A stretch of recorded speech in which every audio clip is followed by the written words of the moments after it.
କେବେ ଏକୁଟିଆ ଚିଲିକାକୁ ଦେଖିଛନ୍ତି?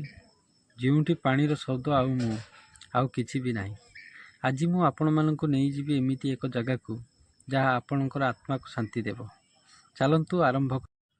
ନମସ୍କାର, ମୁଁ ଚନ୍ଦୁ ଆପଣମାନଙ୍କୁ ସ୍ୱାଗତ କରୁଛି ମୋର ୟୁଟ୍ୟୁବ୍ ଚ୍ୟାନେଲ୍ ଚିଲିକା ଏକ୍ସପ୍ଲୋରକୁ। ଦେଖନ୍ତୁ, ଇଏ ହେଉଛି ମୋ ଛୋଟ ଘର।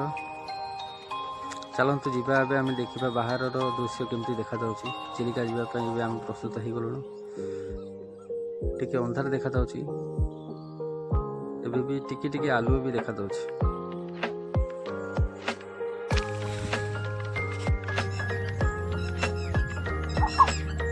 ଚାଲନ୍ତୁ ଏବେ ଆମେ ଯିବା ତଳକୁ।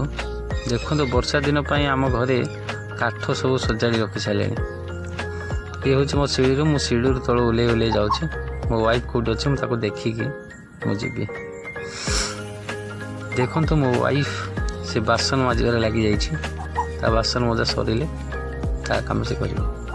ଏଠି ଭାଉଜ ଆମର ଝାଡ଼ୁ କରିବା ଲାଗିଛନ୍ତି, ଦାଣ୍ଡ ଓଳିବାରେ। ଏ କାମ ସରିଲେ ଆହୁରି ତାଙ୍କର ବହୁତ କାମ ଅଛି। ଚାଲନ୍ତୁ ଏବେ ଆମେ ଆଗକୁ ଆହୁରି ଯିବା।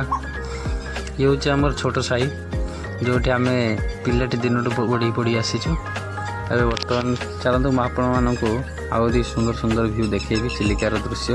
ମୋତେ ଚିଲିକା ଯିବା ପାଇଁ 1 ମିନିଟ୍ ଲାଗିବ, ଆପଣ ଟିକେ ୱେଟ୍ କରନ୍ତୁ, ମୁଁ ଆପଣଙ୍କୁ କ୍ଲିୟରଲି ସବୁ ଦେଖେଇବି।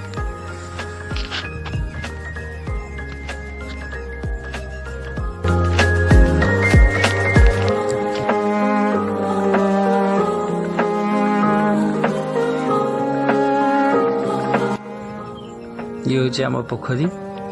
ତ ଏଠି ସବୁ ଗାଈ ଗୋରୁ ସବୁ ପଳେଇ ଆସିଲେଣି। ଚାଲନ୍ତୁ ମୁଁ ତାଙ୍କ ପାଖକୁ ଯାଇ ଆପଣଙ୍କୁ ଦେଖାଉଛି କେତେ ସୁନ୍ଦର ସୁନ୍ଦର ଗାଈମାନେ ସବୁ ଅଛନ୍ତି ଆମ ଗାଁରେ। ଦେଖନ୍ତୁ କେତେ ଗାଈ ଆସିଛନ୍ତି ସବୁ। ତାଙ୍କ ଟାଇମ୍ ହେଇଗଲା, ସକାଳ ପାଇଗଲା, ତାଙ୍କ ଏବେ ଆସିବେ। ମୁଁ ବାବାଙ୍କୁ ଅପେକ୍ଷା କରିଛି, ବାବା ଆସିଲେ ବାବା ଆଉ ମୁଁ ଆମେ ଚିଲିକାକୁ ଯିବୁ 2 ଜଣ ମିଶି। ଆଗରେ 2ଟା ଭାଇ ଆମର ପଳେଇଲେଣି, ବଡ଼ ଭାଇ 2 ଜଣ।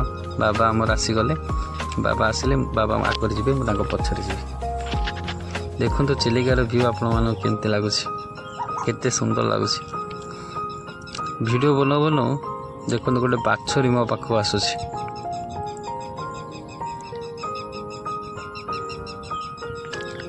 କେତେ ସୁନ୍ଦର ବାଛୁରୀଟା, ଦେଖନ୍ତୁ ସେ ଆସି ମୋ ସହିତ, ତା ମାଆ କେମିତି ଆସୁଛି ମୋ ପାଖକୁ। ବାବା ଚାଲିଲେ, ମୁଁ ଏବେ ଯାଉଛି ଚିଲିକାର ନୂଆ ନୂଆ ଦୃଶ୍ୟକୁ ଏବେ ମୁଁ ଦେଖିବି ଆପଣମାନଙ୍କୁ। ଏବେ ମୁଁ ବର୍ତ୍ତମାନ ଚିଲିକା ଭିତରକୁ ଯାଉଛି। ଦେଖନ୍ତୁ, ଆପଣ କଣ୍ଟିନ୍ୟୁ ଦେଖନ୍ତୁ, ଭିଡ଼ିଓ ଷ୍ଟାର୍ଟ କରିବା।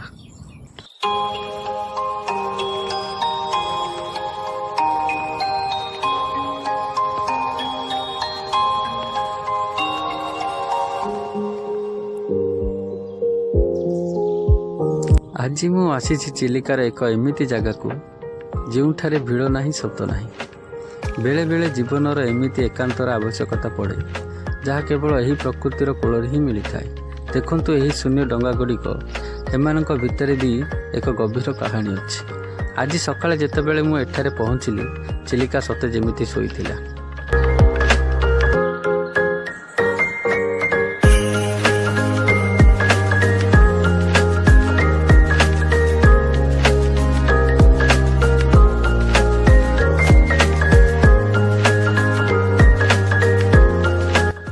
ପାଣିର ଏହି ଧୀର ଲହରୀ, ପକ୍ଷୀଙ୍କର ମଧୁର କାକଳି, ଆଉ ଏହି ନୀରବତା, ଏଠାରେ ସମୟ ଯେମିତି ଅଟକି ଯାଇଛି।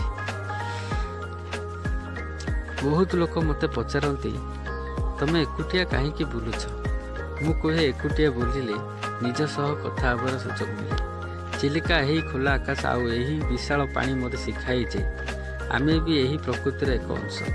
ଏଠି କିଛି ସମୟ ବସିଲେ ମନର ଚିନ୍ତା ଦୂର ହୋଇଯାଏ।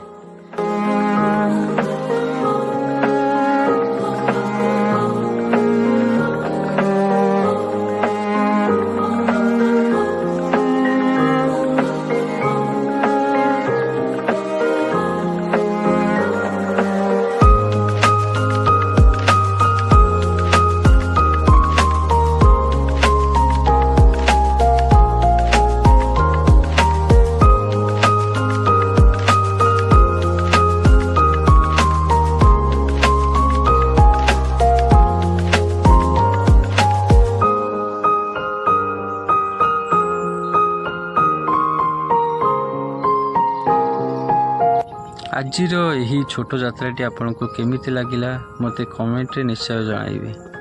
ଯଦି ଆପଣଙ୍କୁ ଚିଲିକାର ଏହି ଶାନ୍ତ ରୂପ ପସନ୍ଦ ଆସିଲା ତେବେ ଭିଡ଼ିଓକୁ ଲାଇକ୍ କରନ୍ତୁ। ଆଉ ଆଗକୁ ଏମିତି ଆହୁରି ସୁନ୍ଦର ଭିଡ଼ିଓ ଦେଖିବା ପାଇଁ ଚିଲିକା ଏକ୍ସପ୍ଲୋରକୁ ସବସ୍କ୍ରାଇବ୍ କରନ୍ତୁ। ପୁଣି ଦେଖାହେବ ଆଉ ଏକ ନୂଆ ସ୍ଥାନରେ। ଧନ୍ୟବାଦ।